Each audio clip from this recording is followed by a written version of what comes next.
we are back, and joining us now is the author of I Know You're in There, Winning Our War Against Autism, Marcia Hinds. Welcome, Marcia. Thanks for having me. Yeah, we love having you here. And as we said, we want you to read this book instead of 50 Shades of Grey. You have something on your reading list if you're an autism parent, because it's filled with great information about your journey. Yes. So, Marcia, tell us, if you will, what really is this book about?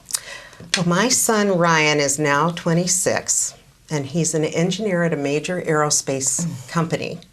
And his job at that company, which if you would have told me when he was this little weird kid going around the house he had this little portable radio that he carried with him everywhere. And he plugged it into every outlet over and over and over again. And he did every light switch, he did every fan, you name it, he did it. And repetitive behaviors. Yes, a lot of repetitive behaviors and wanting everything to be the same over and over and over again. Right. And if you would have told me he'd ever be doing what he's doing now, I never would have blown you over with a feather. Yes. And to be honest, most of what I did back then was so I could tell myself if I ever had to find placement for him, that, I did everything possible. Right. Thank God for guilt.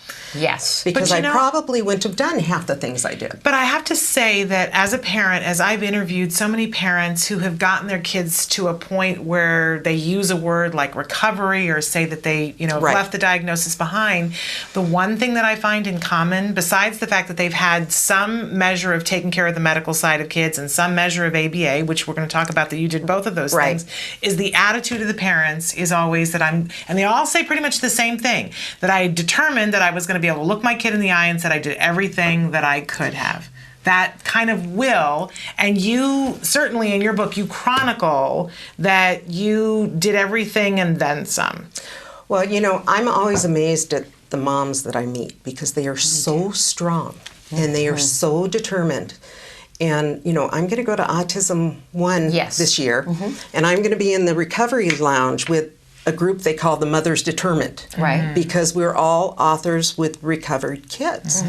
And, we all did it different ways. Yes. But the kids are okay. Right. The one thing that makes my kid different is he's an adult and he's a proven success. Because, yes, he is. At age 6 or 7 or 8 or 9, I thought he was doing pretty good. And, I might have sort of said the recovered word.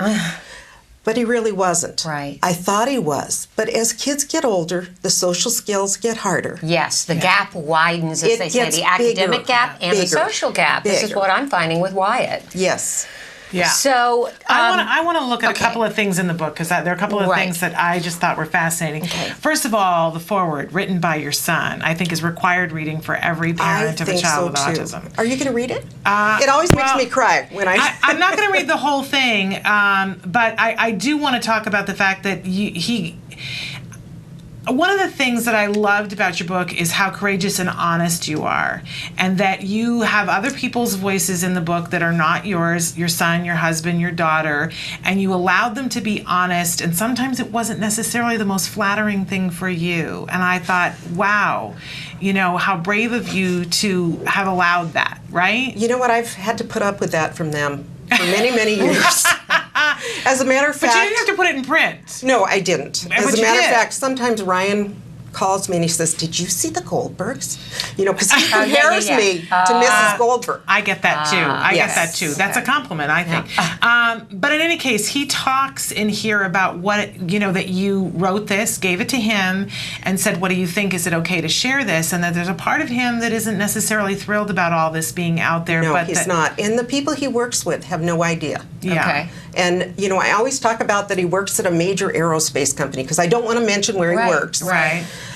But, they have no idea he was ever severely affected with autism. And, he's a little nerdy, like most engineers. Yes. But that's... Like all good, smart people. Yes. Well, yeah. But, they wear that almost as a badge. Yeah, nerd nerdy badge. is in. Well, okay, so you were going to go through some passages, and then I want to find out some of the pivotal... Right. Because every parent out here wants to know this. Let's face it. Absolutely. What worked? what didn't? And I know that's not a simple question, because there are a lot of things that kind of work, a lot of things. And, I say it's the pasta that you throw against the wall and some sticks and some slides down. I like that. Because I've had some of those things with my own son, and I know Shannon has with Jem. I want to get to that. But yeah. But one of the quotes that I really had to read, because I think you encapsulated, we were talking the other day about how there are different stages of autism for moms, and I think you encapsulated the beginning one so beautifully. You wrote, one of the hardest things to deal with when you have a child with autism is that you don't know the rest of the story.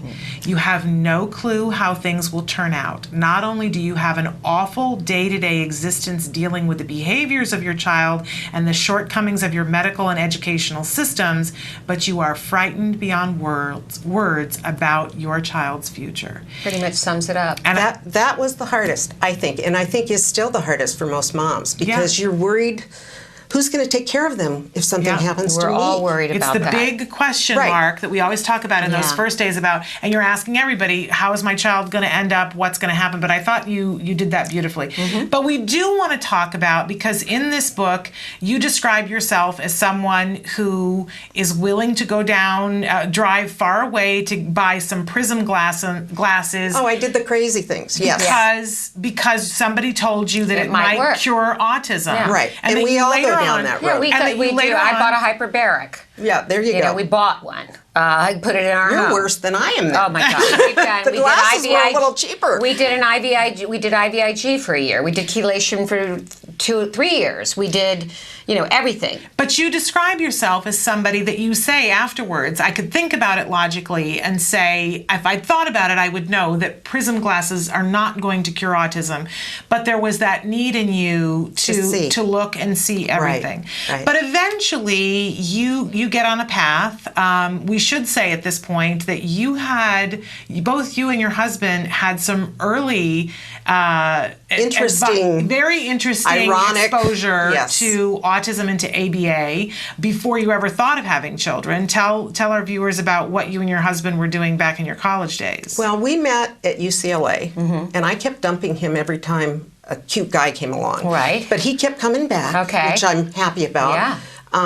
But, UCLA was very overcrowded, and you couldn't get all the classes you needed. And one time, he needed to fill a class, and he was sort of frustrated because there weren't any. And I said, trying to placate him, and because I was his girlfriend, I said, hey, I heard about this one class that's really, really good, and it's called Psych 170A, and it's behavior modification. And it was taught by Ivar Lovaas. And I said, let's just go listen. Let's go see if it's any good. Well, I sat down and I was fascinated. And he's really funny. Oh, I mean, he could be hysterical. What he would do is he'd get people to do things. When they did what he wanted, he clapped. Okay. And so they're trying to figure out what it is he wants, and he'd have them doing all these crazy things. And he captivated the room. He just did. And by the end of the time of sitting there, I signed up for the class as well. And we went on to be behavior therapists with these kids, but really we weren't trained. We weren't trained the way people at CARD are trained, who understand why you're doing, what you're doing, and what you're doing when. Right. Back then, it was more like they would give us a drill to do, and we'd do it over and over and over again and not really understand it. And it was the discrete trials, really rigid. And did this help you? Ryan was diagnosed at 4. Right. You had this background. Did it help you to see the fact that your child had the traits of autism? No. It didn't. And that was fascinating to me in the book, that I would have thought you would have been the first person saying, let's do this. But you described that you had sort of an antiquated view of ABA. Yes, we did. And it wasn't, when we were there, they still used things like negative reinforcement and things that were really awful. Adversives. Adversives. And I thought, I never laid a hand on my first kid. I can't say that with Ryan, I'm sorry to admit. But with Megan, all I had to do was look at her, and she did the right thing. With Ryan, it wasn't that easy. Right. And did he did he regress? Was he typically developing and then regressed? My husband said he did, but I don't see it that way. I thought he had it from the beginning. And did he display traits at, say, 2 that could have been diagnosed? Possibly. Because I think Wyatt did. I was in denial. Me too. And I wanted it to be anything else. And you probably had a lot of enablers around you helping that denial, saying, he's a boy, he's a late talker, blah, blah, blah. Exactly. The pediatrician was like that. But to move forward a little bit, you did eventually do ABA, but you also went down a path that is so talked about now in terms of looking at immune system. You refer to it as NIDS, NIDS. Tell our viewers what it is that you're talking about when you talk about NIDS. NIDS stands for Neuroimmune Dysfunction Syndrome. And the doctor who helped us most, he came up with that term. And he came up to it because he said he didn't want to call it autism because it really isn't autism. Right, and that's Goldberg, correct? Yes, that is who Goldberg. Wyatt has seen. Yeah. He's been there and back and there and kind of a controversial figure in the world of autism. Yes, he is. Exactly. He believes it is immune and viral. And I think for a lot of kids it is, but I think some kids are different. Yes. And some kids have other causes. And I was lucky because he did what fit my kid. Right. And when we went to him, there was an amazing change. Okay. Well, actually, the first amazing change was diet. Right. That was the thing. And what diet did you go on? Well, I called up Dr. Rimlin. I didn't call him up to talk to him. I called up ARI, the Autism Research Institute, and I was surprised. The phone was answered by this nice person, and his name happened to be Bernie Rimlin. Right. I didn't know who he was. I had no idea. For those of you that don't know, Bernie Rimlin is the father of the biomedical movement and the man who is responsible for showing the psychiatric and medical community that autism was not a psychological disorder, but a neurological disorder. Yeah. He has a son, an adult son named Mark, and he is the hero of Dr. Dorian Grant-Pichet, who his portrait is hanging upstairs. He was my hero, too. Yes, he was. I think he's a hero to a lot of us. And we, over the years, we kind of diversed on some of the things we believed, but oh my God, I respected that man more than anything. So what did you take out? What did you feed? Well, I talked to Bernie and he said, we find that a lot of kids react to dairy. And why don't you try removing dairy from his diet for a week? And at the end of the week, give him a glass of milk. And the change, I didn't think diet did anything. The change was so phenomenal. I never gave him that glass of milk. Right. And really, my first understanding that this was medical was not due to pristine doctors and wonderful facilities. It was due to this underfunded researcher who had a strange idea about cows. Yeah. Well, but you go into great detail in the book about every step along the way and the things that you discovered. You describe your relationship with Dr. Goldberg as being very complicated. That it was. We screamed at each other all the time. Screaming on the phone. Yeah, there was one time he leave him. There was one time he told me that we should go to counseling together after this was all over. Interesting. But I particularly love, there is a chapter in the book where you talk about the fact that if you had tried to do the ABA without looking at your child as somebody who needed medical intervention, you don't think you would have gotten as far. And that if you'd only done the medical intervention without the ABA, you wouldn't have gotten as far, that both of those things needed each other. And I think that that's an idea that has taken a long time to come to fruition, but more and more people are in that spot. I certainly agree that if my son hadn't had dietary intervention, he wouldn't have been prepared for the ABA. Right. And we could never, there are people who think you can just do the diet and never do the ABA, and I cry for those people. I do too. And the one thing I do want to say is there's a lot of parents who worked as hard as I did. And equal effort doesn't mean equal outcome. No. Right. There are kids that do not respond. And it doesn't mean you're not good enough. And you're not doing it right. It doesn't mean you didn't do the right things.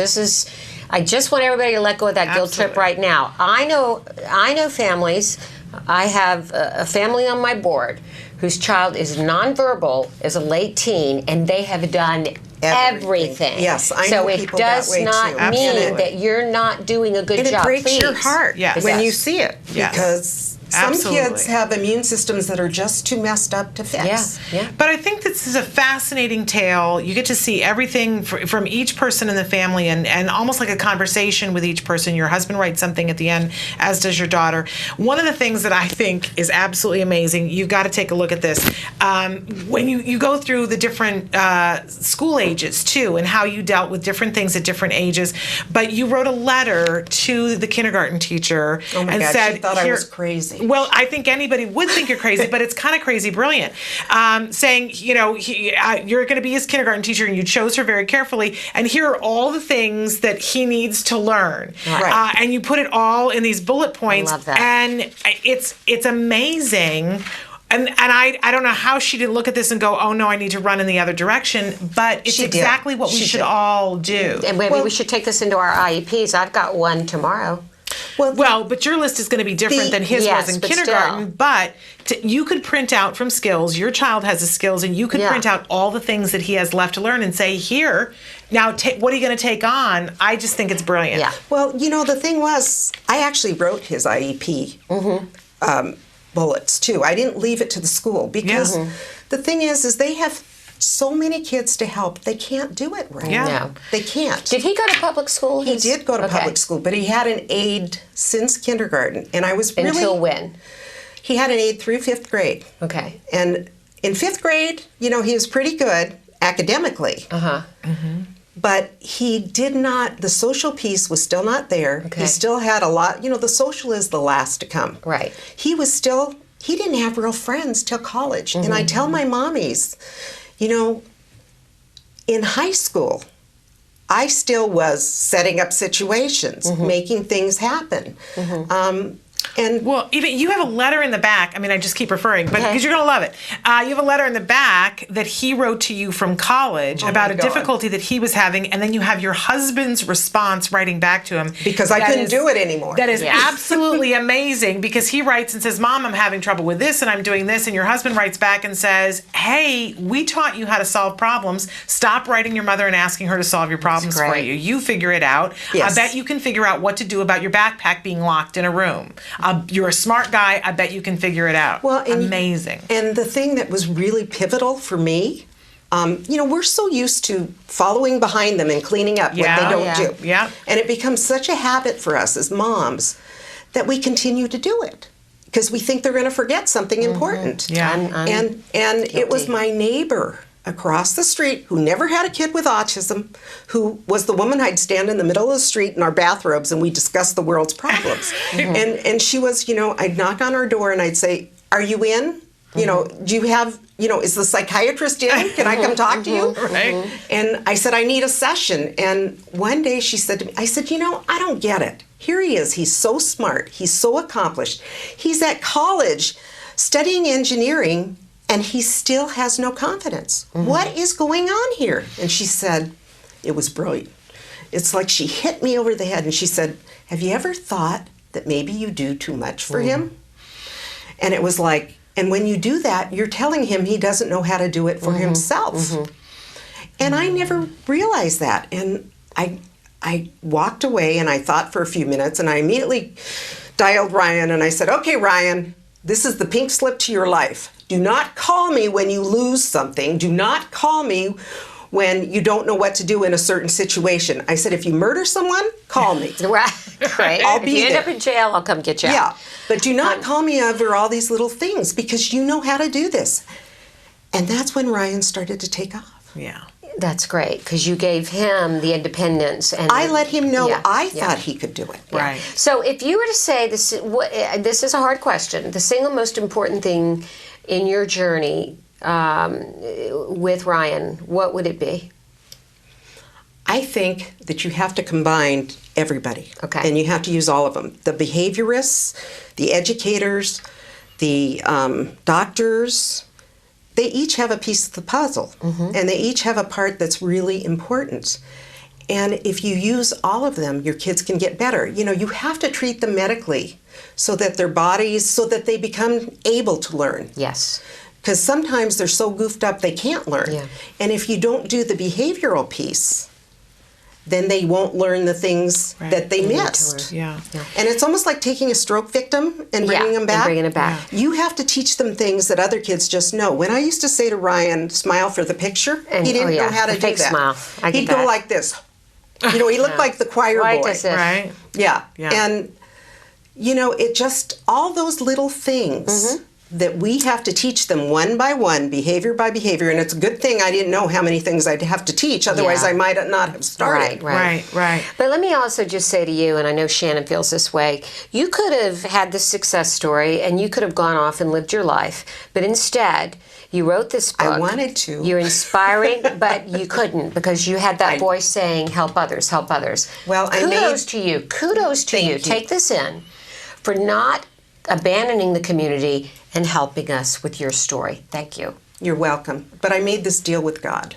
Okay. Which I didn't even believe in God at the time. So this is how crazy this deal was. I said, if you fix mine, I'll do whatever I can to help the others. Done the same thing. Same deal. So is she. We've all been there. It's why I'm sitting here. It's why I'm here paying too, my karmic why debt. I do act today. Yes. Well, you guys do so much for all of us. Well, but you've written a book here. Your book is so much. We're out of time, but I have to thank you so much. Where can people get the book?